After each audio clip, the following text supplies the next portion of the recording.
My Lord and my God, I firmly believe that you are here, that you see me, that you hear me. I adore you with profound reverence. I ask your pardon for my sins and grace to make this time of prayer fruitful. My Mother Immaculate, Saint Joseph, my Father and Lord, my guardian angel, intercede for me.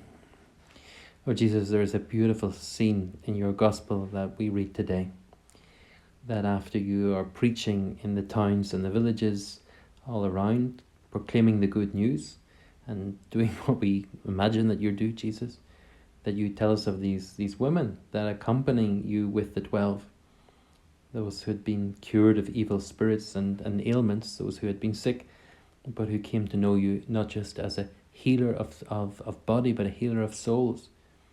And they follow you, Jesus, as women. They follow you as women disciples.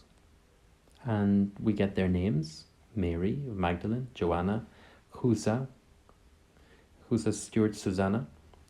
And we would find out that they, and many others, and that they provided for you and for the 12 out of their own resources. And Jesus, what I want to give you thanks today is the generosity of your women disciples. Because the women, Jesus, they have a way of praising you, and a way of giving life to the whole church, not just physically through the life from their womb, but they bring a life from their heart as well. And I'm quite sure that the company of the women disciples really helped you, Jesus, in your humanity, in bearing the burdens of the day, of the heat of the journey, but also of the rejection and the pain and the sorrow that you met constantly. And that their joy and their providing for you and for the disciples out of their own resources, I see this not just as a financial resource, but also of their goodness, of their feminine love. Now, a couple of weeks ago, I was spending some time in a conference centre with a number of other priests for a summer course. And frequently throughout the day, you could hear the laughs of the women who run the centre.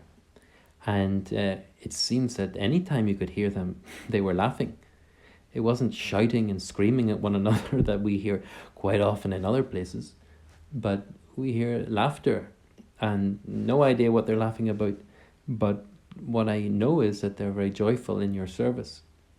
And things happen throughout the day, that make us double over with laughter. And we can react to things and respond to things that are just hilarious.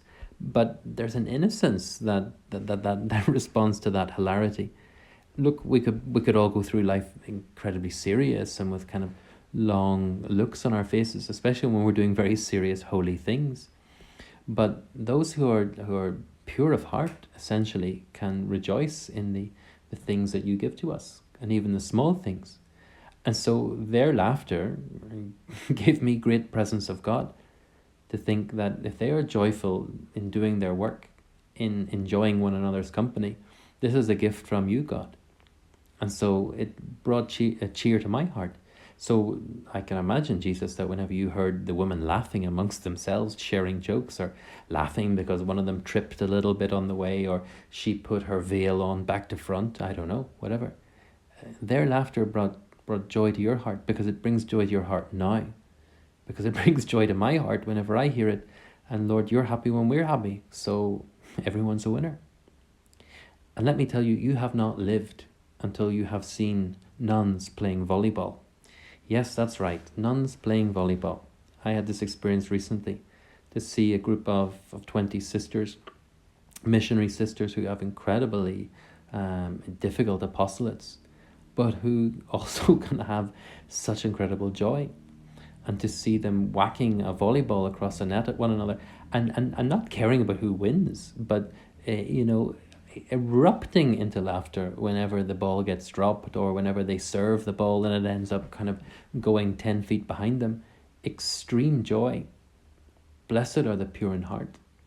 Only the pure in heart can laugh in that regard, and to see the unity of the sisters who are united to one another in their service of you, Jesus, despite the difficulties they face in the apostolate that they have, in incredible difficult work in a very difficult climate, and all working in different places, but united in that one spirit, united in the one love.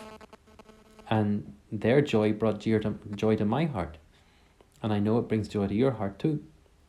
And these sisters, they shared with me over these past couple of weeks a lot of the joys of their life, and a lot of the persistence of their vocation, and immense tales of courage as well. And lest we think that these kind of women disciples are just sort of tee-heeing and laughing and, being light of heart, they also have tremendous stories of courage. How many women martyrs there are as well. Women martyrs even today on a daily basis who are dying to self in order to give life to the world. And one story in particular that really struck my heart was sister was telling me about a convent in Africa. And they're kind of frequently subject to robberies. And so the little material resources that they do have, the money that they have, they can't all keep in one place because it's so susceptible to robbery.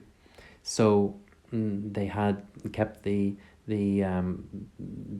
monies kind of separated out, and they were told how whenever the robbers came, sister was able to quickly put the money that they knew they had in one place into an apron. And when they were shouting, "Where is your money? Where is your resources?" she put on the apron, and she lay down as they commanded them to do. And the robbers didn't get very much because they kept the cool and under immense pressure. And they were able to safeguard the little that they had through good shrewd quick thinking, in order that they could use that money tomorrow for the poor. And when she was sharing this story, another story quickly came to mind about a convent in Central Asia. And there a man came in one night with a knife and said to the sisters, "Give me money."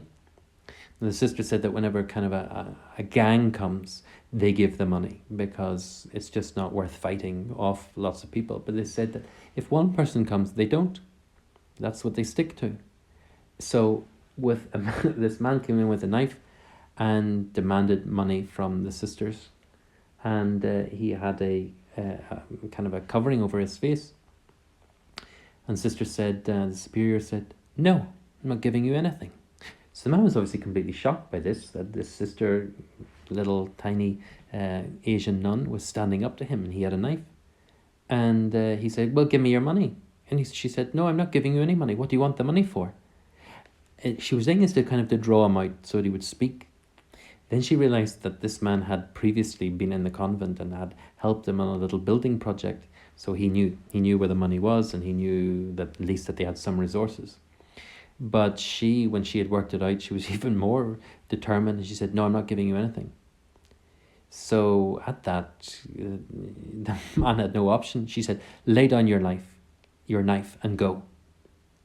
So he put down the knife, and she said, "Now we're going to follow you out to make sure that you leave." So he walked, and as they passed the chapel, the nuns all genuflected, as they do. And he said, "What are you doing?" And she said, "Well, we're bowing to Jesus." And he said, "Well, where's Jesus?" He said, "This is his house. This is where he lives." He said, "What, in that little box, the tabernacle?" And his sister said, "Yes." The man couldn't get this at all. But he continued thinking about this, and justice was served. I mean, they had to call the police. But this experience of their courage, their resilience, but then also their piety and their devotion in that one moment really found a home in his heart. Eventually this man repented of what he was doing, and he asked for mercy. And eventually he became a Catholic. All because of a genuflection, all because of courage.